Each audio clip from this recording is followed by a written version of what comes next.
사무엘상 10장 17절부터 24절까지의 말씀을 봉독하겠습니다. 사무엘이 백성을 미스바로 불러 여호와 앞에 모으고 이스라엘 자손에게 이르되 이스라엘 하나님 여호와께서 이같이 말씀하시기를 내가 이스라엘을 애굽에서 인도하여 내고 너희를 애굽인의 손과 너희를 압제하는 모든 나라의 손에서 건져내었느니라 하셨거늘 너희가 너희를 모든 재난과 고통 중에서 친히 구원하여 내신 너희 하나님을 오늘날 버리고 이르기를 우리 위에 왕을 세우라 하도다. 그런즉 이제 너희 지파대로 1000명씩 여호와 앞에 나아오라 하고 사무엘이 이에 이스라엘 모든 지파를 가까이 오게 하였더니 베냐민 지파가 뽑혔고 베냐민 지파를 그 가족대로 가까이 오게 하였더니 마드리의 가족이 뽑혔고 그 중에서 기스의 아들 사울이 뽑혔으나 그를 찾아도 만나지 못한지라. 그러므로 그들이 또 여호와께 묻되 그 사람이 여기 왔나이까? 여호와께서 대답하시되 그가 행구 사이에 숨었느니라. 그들이 달려가서 거기서 데려오매 그가 백성 중에 서니 다른 사람보다 어깨 위나 더 크더라. 사무엘이 모든 백성에게 이르되 너희는 여호와의 택하신 자를 보느냐? 모든 백성 중에 짝할 이가 없느니라 하니 모든 백성이 왕의 만세를 외쳐 부르니라. 사무엘상 9장과 10장에 걸쳐서 이제 사울이 왕으로 등극하는 과정이 소개되고 있습니다. 이스라엘 백성이 왕을 달라고 하는 것은 이스라엘 백성의 독특한 정체성인 하나님을 섬기고 사는 제사장 국가요 거룩한 백성으로서의 정체성을 사실은 외면하고 그들의 표현대로 하자면 열방과 같이 되기 위한 욕심으로서 왕정을 요구한 것이었습니다. 하나님을 모시고 사는 자들의 그 거룩함, 하나님의 통치가 실현되는 나라요, 또 그것으로서 모든 열방 앞에 하나님을 드러내고 하나님의 통치 아래 사는 인생의 복된 것을 증거해야 될 귀중한 책임을 져버리고 다른 나라들과 같이 세상적으로 부강하고 세상적으로 살기 위한 욕심으로 왕을 요구한 셈이죠. 하나님도 싫어하셨고 사무엘도 싫어합니다.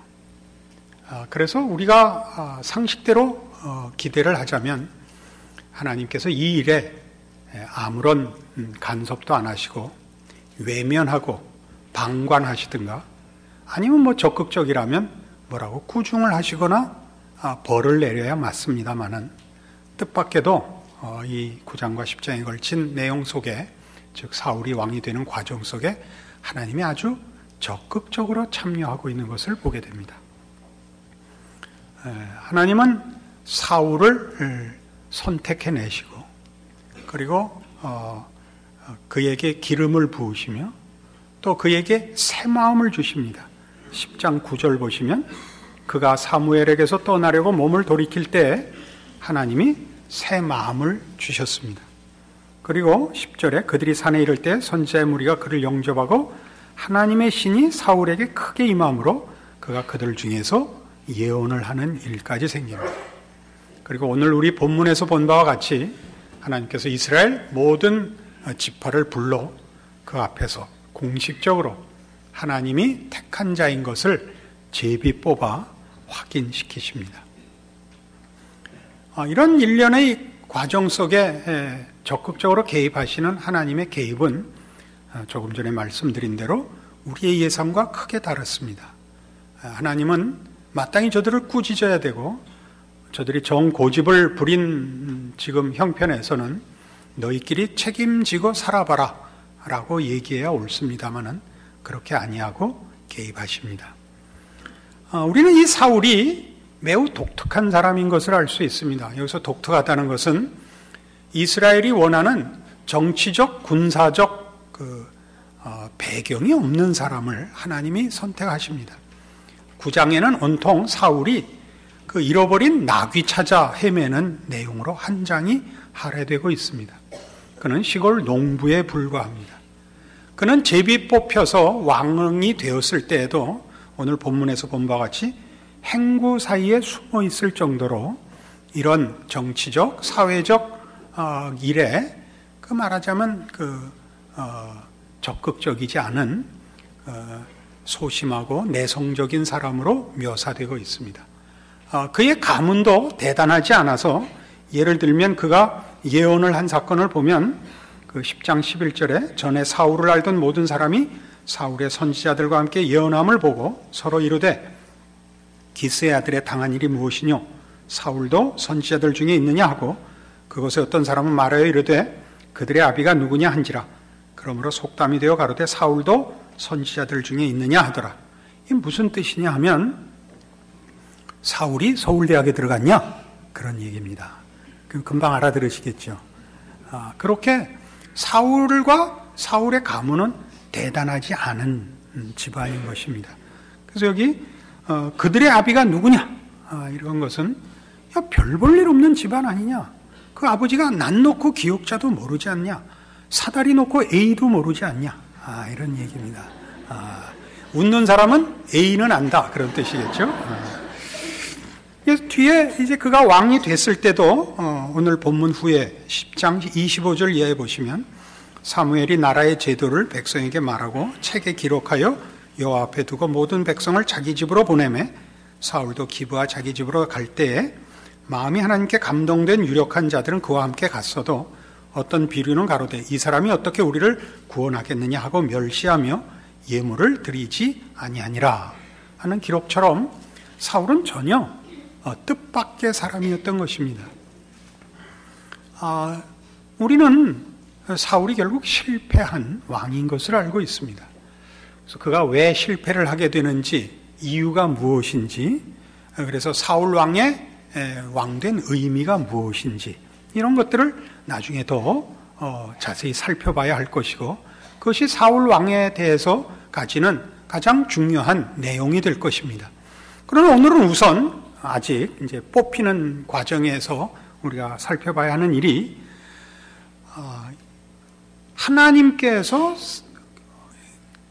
이스라엘 백성이 요구한 대로 왕을 허락하시고 그 왕을 뽑는 일에 적극적으로 개입하셔서 무슨 그 유력한 자를 정치적 군사적 이유로 뽑는 것이 아니라 하나님 마음에 드는 사람을 찾아서 순진한 사람을 찾아서 새 마음을 주고 새로운 성령의 감동을 주는 식으로까지 개입한다는 그 과정이 가지는 의미가 뭐냐 하는 것부터 확인을 해야 됩니다. 하나님이 이렇게 개입하셨는데도 어떻게 실패할 수가 있느냐 하는 것은 다음에 따지기로 하고 오늘은 우선 이 문제인 것입니다. 우리는 신앙적으로, 기독교 신앙적으로 이런 말하자면 잘못된 생각을 많이 합니다. 그 잘못된 생각이란 뭐냐 하면 내가 하나님 앞에 복받을 만해야 하나님도 나에게 호의적이시고 내가 복받을 만하지 못하면 하나님도 나한테 호의를 거두신다라는 생각을 대부분의 성도들이 일종의 그 상식같이 가지고 있습니다. 그래서 대부분의 성도들이 신앙적으로 실패를 하는 것은 저들의 신앙의 수준과 내용이 스스로의 마음에도 들지 않는다는 약점이 물론 있겠습니다만은 보다도 근본적으로는 그런 자격과 조건으로 기독교 신앙이 유지되거나 하나님의 호의나 사랑을 받는 것이 아니라 하나님의 어떠하심, 좀 더 보편적으로 얘기하면 기독교 신앙의 본질이 무엇인가를 오해하는 것 때문에 대부분의 성도들은 신앙을 실패한다. 이렇게 말씀드릴 수 있습니다. 누가복음 15장에 가서 이 문제를 좀 더 깊이 살펴보도록 하겠습니다. 누가복음 15장 11절 잘 아시는 탕자의 비유입니다. 또 가라사대 어떤 사람이 두 아들이 있는데 그 둘째가 아비에게 말하되 아버지여 재산 중에서 내게 돌아올 분깃을 내게 주소서 하는지라. 아비가 그 살림을 각각 나눠 주었더니 그 후 며칠이 못되어 둘째 아들이 재물을 다 모아가지고 먼 나라에 가 거기서 허랑방탕하여 그 재산을 허비하더니 다 없이 한 후 그 나라에 크게 흉년이 들어 저가 비로소 궁핍한지라. 가서 그 나라 백성 중 하나에게 붙여 사니 그가 저를 들러보내어 돼지를 치게 하였는데 저가 돼지 먹는 쥐염 열매로 배를 채우고자 하되 주는 자가 없는지라. 이에 스스로 돌이켜 가로되 내 아버지에게는 양식이 풍족한 품꾼이 얼마나 많은고 나는 여기서 줄여 죽는구나. 내가 일어나 아버지께 가서 이르기를 아버지요 내가 하늘과 아버지께 죄를 얻었사오니 지금부터는 아버지의 아들이라 일컬음을 감당치 못하겠나이다. 나를 품꾼의 안으로 보소서 하리라 하고 이에 일어나서 아버지께로 돌아가니라. 아직도 상고가 먼데 아버지가 저를 보고 측은히 여겨 달려가 목을 안고 입을 맞추니 아들이 가로되 아버지요 내가 하늘과 아버지께 죄를 얻었사오니 지금부터는 아버지의 아들이라 일컬음을 감당치 못하겠나이다 하나 아버지는 종들에게 이르되 제일 좋은 옷을 내어다가 입히고 손에 가락지를 끼우고 발에 신을 신기라. 그리고 살찐 송아지를 끌어다가 잡으라. 우리가 먹고 즐기자. 이 내 아들은 죽었다가 다시 살아났으며 내가 잃었다가 다시 얻었노라 하니 저희가 즐거워하더라. 이 탕자의 비유는 물론 돌아온 아들을 반기는 아버지가 그 비유의 핵심입니다. 근데 이 내용 속에 좀 더 그 돌아온 아들을 반기는 아버지의 그 아버지 된 내용은 보다 깊은 의미에서 이런 뜻입니다. 작은 아들이 자기 몫을, 재산에 자기 몫을 달라 해서 이제 나갑니다. 그러면 아버지 입장에서 볼 때 괘씸할 것입니다. 그렇죠? 좋다. 넌 네 거 달랬으니까 이제부터는 네 인생은 네가 알아서 살아라. 이제 우리 일반적인 그 생각일 수 있습니다. 아들이 그 재산 갖고 나가서 다 털어먹고 이제 오갈 데 없이 거지가 돼서 돌아오는 것입니다. 그러니까 너는 내가 너한테 준 것으로 네가 알아서 살아야 하고 그 다음은 난 모른다. 나한테 오지 마라. 이렇게 하지 않고 오자 어떻게 했다고요? 새 옷을 입히고 가락지를 끼우고 신발을 신기고 살찐 송아지를 잡아서 축하 파티를 했다고요. 우리는 우리 신앙생활 속에서 우리가 하나님 앞에 이만한 은혜를 받았는데 이제부터는 이 은혜를 받은 자답게 살아야 된다라는 일종의 강박관념 속에 삽니다. 강박관념이라 그러는 것은 잘못입니다. 그건 마땅한 우리의 책임입니다만은 제가 여기서 이것을 강박관념이라 그러는 것은 마치 이제 하나님이 우리한테 할 건 다 했으니까 남은 건 우리 책임밖에 없다. 이렇게 생각하신다면 그것은 강박관념이다 이겁니다. 우리는 하나님의 은혜가 끝없이 필요한 사람입니다. 그리고 그 은혜를 끊임없이 주시는 것이 우리가 얻은 은혜의 본질적인 내용입니다.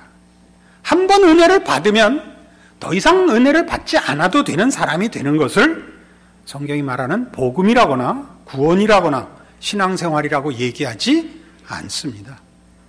이 하나님 없이 살던 자가 이 하나님을 의지하여 살게 되고 하나님의 자녀가 되어 하나님으로부터 무한정의 은혜와 보호와 복을 받는 것을 기독교에서 말하는 구원이라고 하고 믿음이라고 하고 신앙생활이라고 하는 것입니다.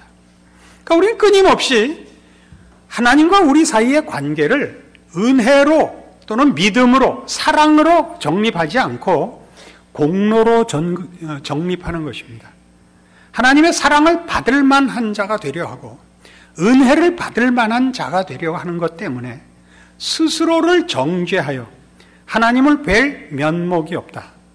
이것이 우리 신앙을 실패케 하는 가장 큰 이유입니다. 여러분의 불성실함이나 여러분의 자격 없음이나 부끄러움이 여러분 믿음의 실패가 아니고 그런 처지에 있으면 하나님을 찾아 나갈 수 없다고 생각하는 것이 믿음의 실패입니다.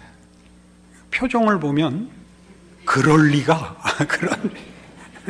그렇지 않다면 기독교 신앙은 복음이 될 수가 없습니다. 왜냐하면 우리는 우리를 책임질 수 없는 존재입니다. 소원과 의욕은 있으나 그 소원과 의욕을 이룰 영적인 능력이 없는 자들입니다. 우리가 얻은 구원은 바로 예수 그리스도 안에서 하나님의 한량없는 은혜를, 보호하심을, 힘주심을, 지키심을, 용서하심을, 그리고 사랑을 지속적으로 끊임없이 받는다는 것입니다. 우리는 이 일을 여기서뿐만 아니라 또 우리가 잘 아는 대표적인 사건 속에서 확인할 수 있습니다. 창세기 28장입니다. 창세기 28장 10절 야곱이 브엘세바에서 떠나 하란으로 향하여 가더니 한 곳에 이르러는 해가 진지라. 거기서 유숙하려고 그곳에 한 돌을 취하여 베개하고 거기 누워 자더니 꿈에 본즉 사닥다리가 땅 위에 섰는데 그 꼭대기가 하늘에 닿았고 또 본즉 하나님의 사자가 그 위에서 오르락내리락 하고 또 본즉 여호와께서 그 위에 서서 가라사대 나는 여호와니 너의 조부 아브라함의 하나님이요 이삭의 하나님이라. 너 누운 땅을 내가 너와 네 자손에게 주리니 네 자손이 땅에 티끌같이 되어서 동서남북에 편만할지며 땅의 모든 족속이 너와 네 자손을 인하여 복을 얻으리라. 내가 너와 함께 있어 네가 어디로 가든지 너를 지키며 너를 이끌어 이 땅으로 돌아오게 할지라. 내가 네게 허락한 것을 다 이루기까지 너를 떠나지 아니하리라. 이 놀라운 복, 여러분 이 복이 얼마나 굉장한가 보세요. 14절에 보는 바와 같이 네 자손이 땅의 티끌같이 되어서 동서남북에 편만할지며 땅의 모든 족속이 너와 네 자손을 인하여 복을 얻으리라. 거기다 하나 더 해서 내가 너와 함께 있어 네가 어디로 가든지 너를 지키며 너를 이끌어 이 땅으로 돌아오게 할지라. 내가 네게 허락한 것을 다 이루기까지 너를 떠나지 아니하리라. 이런 놀라운 복을 언제 받느냐 하면 야곱이 꾸중 들어 마땅한 처지에서 이 복을 받습니다. 이 베델 사건은 야곱이 그 형을 속여서 장자 명분 빼앗고 아버지 속여서 형 대신 축복을 얻은 일로 인해서 형의 미움을 사 목숨이 위태롭게 되어 도망가는 중에 피난길에서 그 베델에서 하나님을 만나는 것입니다. 이 장면도 야곱이 무슨 하나님 앞에 도우심을 구했거나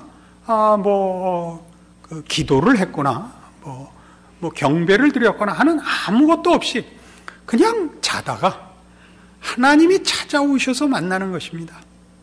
그리고 하나님은 아무 거두절미하고 다짜고짜 복을 약속하시는 것입니다.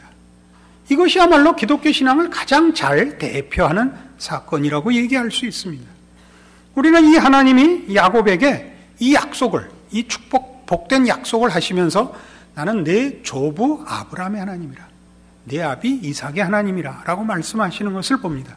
그것은 아브라함의 생애의 복과 이삭 생애의 복들을 증거로 하여 이제 야곱에게 하는 이 약속들이 진실한 것임을 증거하는 논리이기도 하고, 또 아브라함에게 기왕의 한 약속 또는 이삭에게 기왕의 한 약속의 영원 불변함을 근거로 하여 하는 약속이기도 한 것입니다.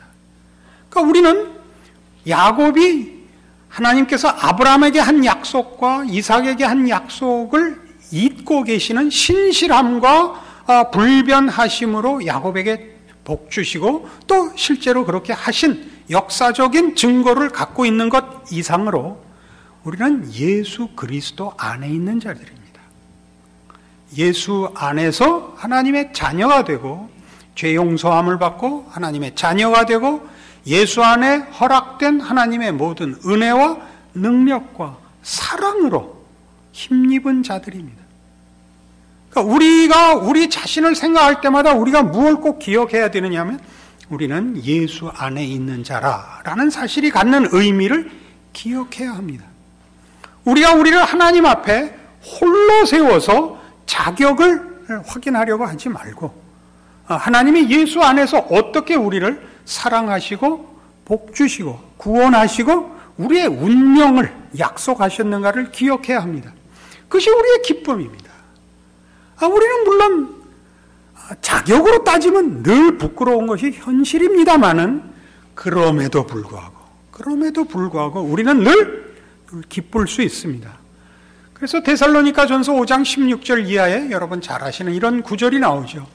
항상 기뻐하라, 쉬지 말고 기도하라, 범사에 감사하라 라는 복된 명령이 주어지는데 이것은 스스로를 말하자면 분발하고 스스로를 위로하라는 명령이 아닙니다.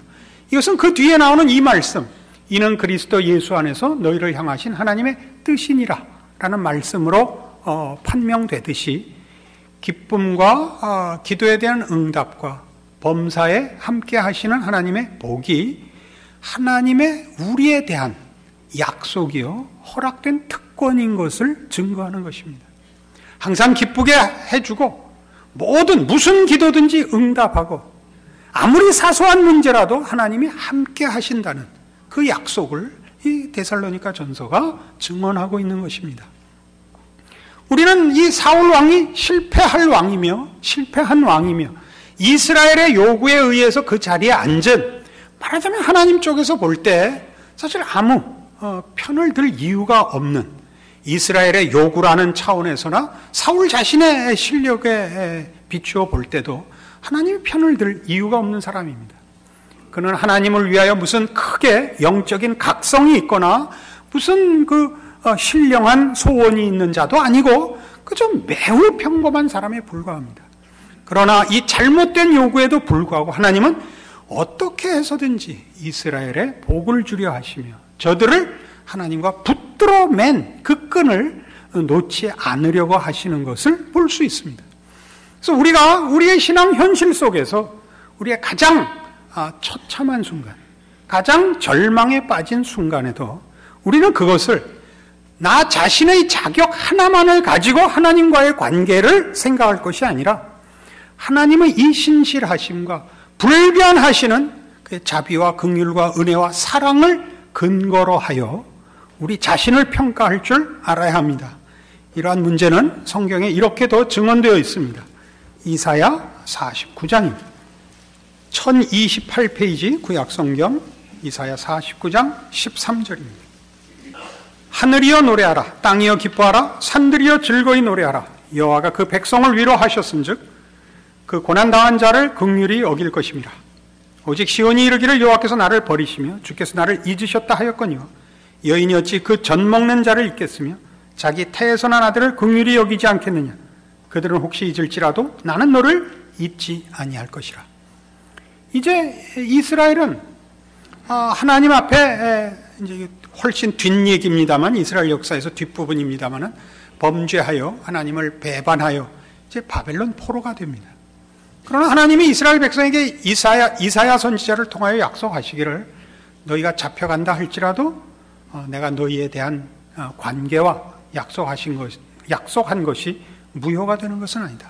내가 너희를 다시 회복하며 너희를 구원할 것이라 라고 약속하는 장면입니다. 그게 13절입니다. 하늘이여 노래하라, 땅이여 기뻐하라, 산들이여 즐거이 노래하라. 여호와가 그 백성을 위로하였은즉 그 고난당한 자를 긍휼히 여길 것임이니라 라는 찬송이 터져 나옵니다.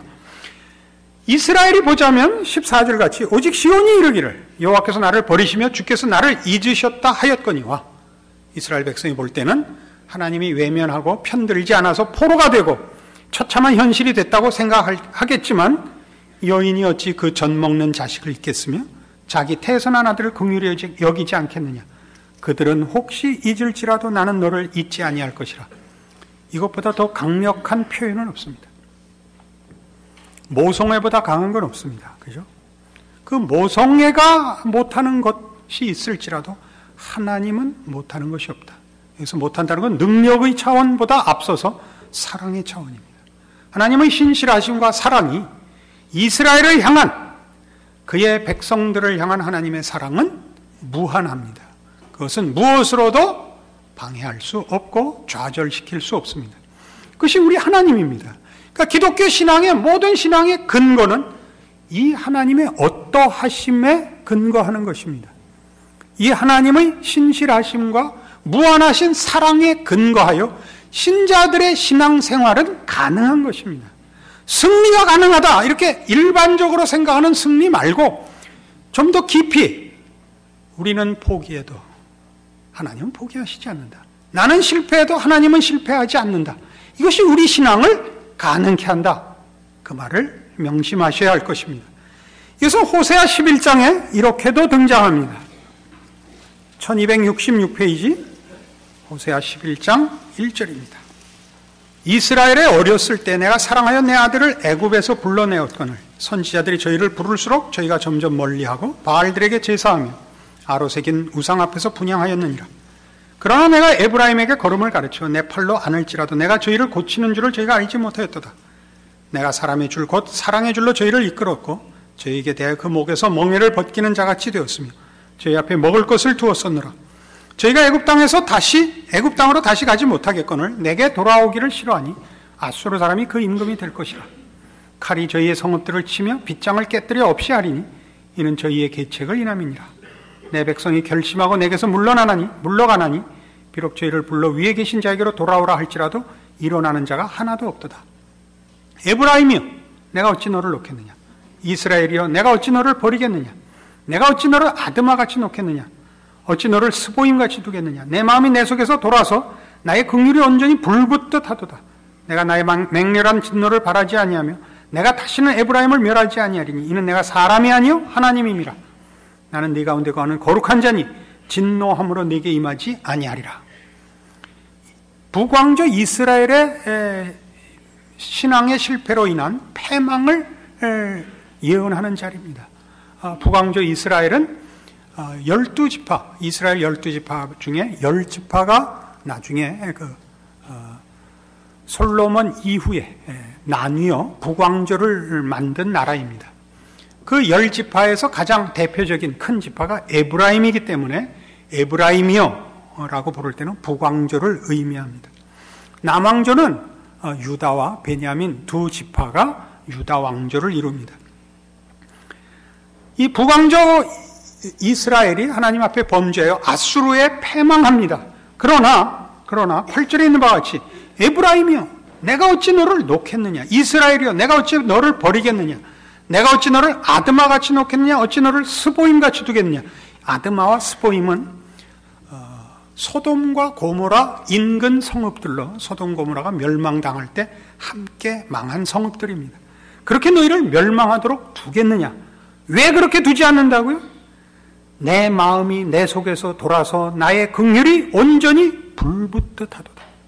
하나님이 우리를 향하여 가지신 사랑의 불꽃입니다. 이걸 알아야 바로 이것이 우리의 신앙의 근거요. 우리가 감히 우리의 못난 현실에도 불구하고 우리의 신앙을 유지할 수 있는 힘인 것입니다. 이것이 오늘 우리의 신자된 특권이며 우리의 현실 속에서 내가 나에 대한 정죄를 할 형편에서도 우리가 기쁨을, 소망을 외칠 수 있는 것입니다. 그래서 대표적인 시편을 하나 소개하기로 합니다. 시편 31편입니다.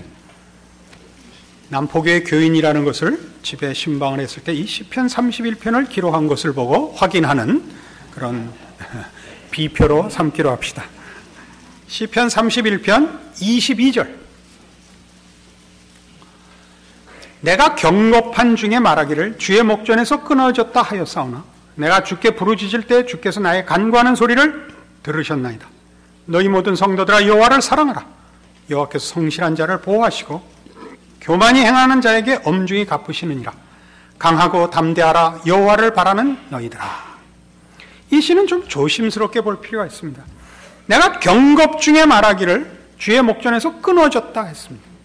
경겁 중에 말하기를 주의 목전에서 끊어졌다는 건 이제 너무 절망과 비참한 자리까지 내려가서 이제 아무런 소망도 남지 않았고 하나님도 나를 잊으셨고 버렸다. 이제 나는 아무 소망도 가능성도 없다. 라는 자리까지 들어갔었다. 그래서 하나님하고도 이제 끝장이 났다. 라고 했을 때 내가 주께 짖을 때 주께서 나의 간구하는 소리를 들으셨다던데 여기서 주께 부르짖었다를 그런 의미에서 일반적으로 우리 이해하듯이 그 맨 절망의 바닥에서 주께 간구했다 이렇게 이해할 수는 없습니다. 왜냐하면 그가 이미 하나님하고도 이제는 끝장이 났다라는 지경까지 갔다고요. 그러니까 그는 하나님을 찾을 여력이 없는 겁니다. 이 하나님을 찾을 여력이 없는 건 여러분들 다 경험하셨을 겁니다. 이 꼬라지에 뭘 하나님 앞에 나가서 이런 생각이 드는 것이 모든 성도들의 일반적인 그 신앙상의 그 시험들입니다. 여기서 주께서 나의 간구하는 소리를 들으셨나이다가 갖는 의미가 뭐냐면 그 참담함과 그 절망으로 인한 한숨과 절망을 하나님이 듣고 찾아오셨다는 말입니다. 하나님을 찾아서 응답하신 것이 아닙니다. 하나님은 그런 정도의 우리 하나님이 아니십니다. 불러야 오고 자격 있어야 상대해주는 하나님이 아니라 하나님이 나에 대하여 그 마음의 긍휼이 불붙듯 하는 분입니다. 여러분 애들 길러 보시면 애들이 엄마 그래야만 돌아보고 아버지 그러면 안 쳐다보고 그래요? 애가 그러면 돌아보는 거지. 무슨 애한테서 이상한 소리가 나면 돌아보고 또 너무 조용해도 돌아보죠. 수상하죠. 애가 조용하면 뭐 창문에서 뛰어내릴 준비를 하고 있다든가 무슨 뭐 잉크병을 마신다든가 뭐 그러는 거 아닙니까? 그럼 부모라도 그러는 겁니다. 젖먹이는 여인이 어찌 그 아이를 잊겠느냐? 그는 혹시 잊을지라도 나는 잊지 않는다. 이걸 명심하십시오. 그러니까 지금 내가 경겁 중에 말하기를, 그러니까 너무 놀라고 너무 참담하고 너무 절망의 자리에 가서 이제는 아무 소망이 없다. 그 한숨과 그 낙심을 들으시고 하나님이 응답하셨다니까? 찾은 게 아니고 찾아야 된다. 그건요, 좀 여유 있을 때예요. 여유 있을 때. 그 전에 하나님이 찾아오신다니. 그래서 뭐라 그래요? 너희 모든 성도들아 여호와를 사랑하라. 여호와께서 성실한 자를 보호하시고 교만히 행하는 자에게 엄중히 갚으시느니라. 너희 잘난 척하지 마라 이거예요. 응? 뭘 잘난 척하지 마라. 기독교 신앙이란 자격의 싸움이 아니다. 응? 너 나 형편없다고 괄세했지. 하나님은 그러지 않는데 왜 네가 지랄이냐? 여기 괄호 열고 이렇게 왜 네가 지랄이냐? 이렇게 써놓으셔야 돼요. 기독교 신앙을 혼동시키지 마세요. 그래서 뭐라 그래요? 강하고 담대하라. 누구한테 주는 거예요? 우리 같이 못난 사람들한테는 주는 거예요. 절망하고 좌절하고 낙심한 자들, 소망이 없다, 하나님도 찾을 낯이 없다 하는 자들에게 괄호 앞에 하고 하나님을 찾을 면목도 없다 괄호 닫고 또 괄호 열고 목사님이 무척 강조하셨다 괄호 닫고 강하고 담대하라 여호와를 바라는 너희들아. 이것이 우리의 하나님 아버지십니다. 예수를 보내신 우리의 하나님이십니다. 기도하십시다. 하나님 아버지 은혜를 감사합니다. 하나님의 어떠하심을 확인합니다. 우리의 못나고 부끄럽고 미련하고 어리석고 무지하고 게으른 때에도 우리 편을 드시고 사랑하시는 하나님인 것을 확인합니다. 우리의 믿음은 이 하나님의 신실하심과 거룩하심에 있습니다. 우리 자신을 보고 놀라지 말고 우리를 부르시고 찾으시고 사랑하시는 하나님을 기억하고 그 앞에서 사랑을 받는 자의 마땅한 순종과 충성으로 그 인생을 행복하게 살며 감사함으로 살며 거룩함으로 사는 우리의 신자된 인생이 되는 복을 누리게 하시옵소서. 예수님 이름으로 기도합니다. 아멘.